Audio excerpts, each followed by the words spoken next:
Hello નમસ્કાર સરળ F વતી હું રામભાઈ તમારું સ્વાગત કરું છું. લઈએ કપાસ કોમોડિટી અને કપાસ બજારના ડેઈલી અપડેટ મેળવવા માટે છે ભાગને અવશ્ય લાઈક કરો અને બીજા ખેડૂતોને શેર કરો. નવા ખેડૂત મિત્રો હો તો ચેનલને સબસ્ક્રાઇબ અવશ્ય કરો, જેથી તમને વધારે નવી અપડેટ મળતી રહે અને તમે રહી શકો તમારા ભાગને લઈને એક્ટિવ હંમેશા, અને એક્ટિવ રહેશો તો ફાયદામાં રહેશો એવા સૂત્ર સાથે ભાગની કરીએ શરૂઆત.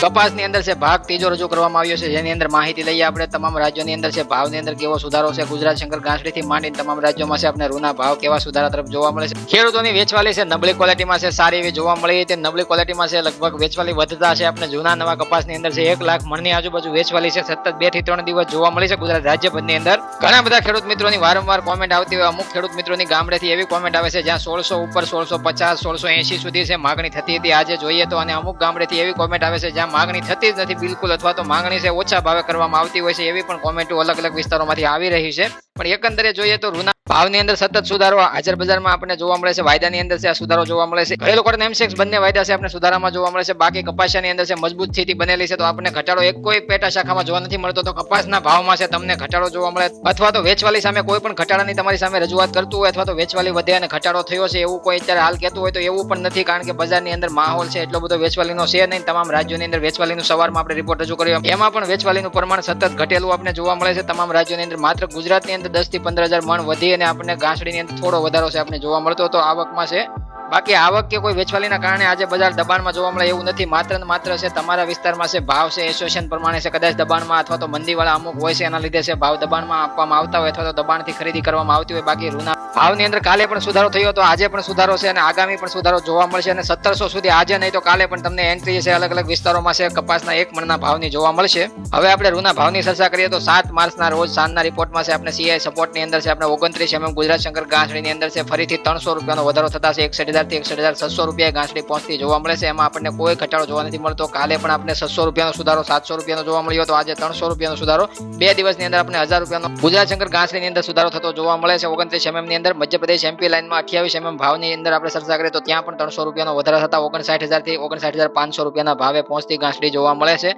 પંજાબ હરિયાણા રાજસ્થાન લાઇનની વાત કરીએ તો 27 mm ભાવની અંદર છે આપણે એક ગાંસડીએ 1400 રૂપિયાનો સુધારો છે આજે થતો જોવા મળ્યો છે, કારણ કે જ્યાં વેચવાલીનું પ્રમાણ સતત ઘટી રહ્યું છે. હવે ખેડૂતો પાસે કપાસ છે કે નથી એ જ નથી ખબર પડતી. અત્યારે પંજાબ હરિયાણા રાજસ્થાન ત્રણેય લાઇનને મેળવીએ તો પણ ગાંસડી છે આપણે સવારના રિપોર્ટમાં પણ દર્શાવ્યું હતું કે ઘટાડો છે આપણે વારંવાર એમાં જોવા મળે છે. વેચવાલીનું પ્રમાણ ઘટી ગયેલું છે અને હજી પણ જ્યાં વધુ પકડ જમાવશે ખેડૂતો તો હજી પણ વધારે રૂના ભાવમાં સુધારો જોવા મળશે. અત્યારે હાલ 1400 રૂપિયાનો સુધારા સાથે 56,000 થી 56,600 રૂપિયાના એક ગાંસડીના ભાવ પહોંચતા જોવા મળે છે. અને એટલા માટે જ કપાસની કિલ્લત છે આપણે વર્તાઈ રહી છે, અથવા તો આપણને અત્યારે ન્યૂઝ ફરતા જોવા મળે છે કપાસની કિલ્લત છે. આ શબ્દનો ઉપયોગ છે ત્યારે થતો હોય છે જ્યારે આવક પુરવઠો છે ઓછો જોવા મળે, ને અત્યારે હાલ છે આ લાઈન ઉપર છે આપણે ઓછો પુરવઠો જોવા મળી રહ્યો છે.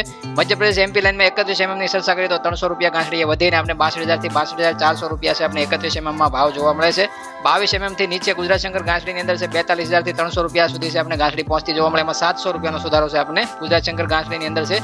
નબળી ક્વોલિટીની જે ગાંસડી કપાસની બનતી હોય છે એમાં આપણે જોવા મળે છે. એવી રીતના જોઈએ તો 32 mm કરતા નીચે તમામ લાઈનની અંદર છે આપણે 200 રૂપિયાથી લઈ અને 700-1400 રૂપિયા સુધી છે આપણે એક ગાંસડીએ સુધારો જોવા મળ્યો છે. એવી રીતના 32 mm કરતા ઉપરના ગ્રેડમાં છે ભાવ જોઈએ 34 mm મધ્યપ્રદેશ એમપી લાઈનમાં જોઈએ તો 80,000 રૂપિયાની ગાંસડી આપણે જોવા મળે છે. એમાં કોઈ વધારો નથી એમ ઘટાડો નથી. 35 mm માં કર્ણાટક લાઈન છે આપણે જોઈએ તો તમિલનાડુમાં પણ આપણને છે 83,000 ના ભાવ છે જોવા મળે છે. એમાં પણ કોઈ ઘટાડો નથી વધારો નથી. કર્ણાટક લાઈનમાં 34 mm ભાવ જોઈએ તો આપણને 81,000 થી 81,500 રૂપિયાના જોવા મળે છે. એમાં કોઈ ઘટાડો નથી એમ વધારો નથી. મધ્યપ્રદેશ લાઈનમાં 35 mm ગાંસડીની અંદર જોઈએ તો પણ 81,000 થી 81,500 રૂપિયાના ભાવ જોવા મળે છે. એમાં કોઈ વધારો નથી એમ ઘટાડો નથી. ગવર્મેન્ટે ઇમ્પોર્ટ ડ્યુટી 0 કરી 4 થી આ તમામ 32 mm કરતા ઉપલા ગ્રેડમાં છે ઘટાડો આપણે જોવા મળ્યો. બાદ સ્થિરતા આવી છે ગાંસડીની અંદર પણ સુધારો છે હજી સુધી આપણે 3-4 દિવસમાં જે આપણને નીચલી ગ્રેડમાં સુધારો જે જોવા મળ્યો છે એ ઉપરના ગ્રેડમાં સુધારો એક્સ્ટ્રા લોંગ સ્ટેપલની અંદર છે આપણે નથી જોવા મળતો. અને આ તેજીની ચર્ચા અમે 2 મહિના પહેલા કરતા ને ત્યારે અમારે પણ ઘણા બધા જે સામના કરવા પડતા હોય નેગેટિવ પોઈન્ટ, અમુક નેગેટિવ છે કોમેન્ટો આવતી હોય છે. અમુક વાર છે કોમેન્ટોની અંદર એવા પણ છે આપણે સવાલો જોવા મળતા હોય કે 1 રૂપિયાનો સુધારો નથી ને તમે છે નીકળા તેજી કર્યા કરો છો. અને એવા અમુક ટકા ખેડૂત મિત્રો પણ હોય છે જેને અમારા ઉપર વિશ્વાસ ન હોય. એ સમયે એને વેચાણ કર્યું હોય 1400 રૂપિયાના ભાવની આજુબાજુ જ્યારે વેચાણ કર્યું છે, અત્યારે એ ભાગ અમારા જોતા હશે તો એને કદાચ પસ્તાવો થતો હશે, અને એટલો બધો પસ્તાવો થતો હશે ને કે જે એની કોઈ સીમા નથી. કારણ કે જ્યારે કોમેન્ટ કરતા ત્યારે અમે રિપ્લાય ધીરજ રાખો, લોંગ ટાઈમનું વિચારો, લાંબા ટાઈમનું વિચારો. ભાગની અંદર પણ આપણે લોંગ ટાઈમની ચર્ચાઓ કરતા કે થોડી ધીરજ રાખી, હિંમત રાખી અને મક્કમતાથી માલ પકડ રાખો. સારી ક્વોલિટી તમે પકડી રાખો. નબળી ક્વોલિટી નાના જરૂરિયાત માટે વેચાણ કરો. અત્યારે હાલ છે નાનાની ખાસ જરૂરિયાત છે, અમારે વેચવું છે. આવું ઘણા બધા ખેડૂત મિત્રો તો માત્ર હજી 15 દિવસની તેજીને વાર હતી ત્યાં જ વેચાણ કરીને છૂટા થયા છે. એટલે એને તો 15 દિવસમાં તો એટલો બધો જે મંદીવાળા માથે પસ્તાવો હશે અથવા મંદીવાળાનું સાંભળીને વેચાણ કર્યું એને તો મંદીવાળા માથે એટલો બધો પસ્તાવો થતો હશે કે એનો અત્યારે હાલ છે આપણે વર્ણન ન કરી શકીએ. પણ છતાં એમ એનું નુકસાન છે નથી જોઈ શકતા, એટલા માટે ખાસ વારંવાર આપણે અપડેટ કરાવવું પડતું હોય છે. નુકસાની જે વધારે પડતી ખેડૂતો જ્યારે લેતા હોય છે અથવા તો કોઈ પણ કારણોસર નુકસાની એને આવતી હોય તો વધારે પડતી ગંભીર ઈજા અમને થતી હોય છે.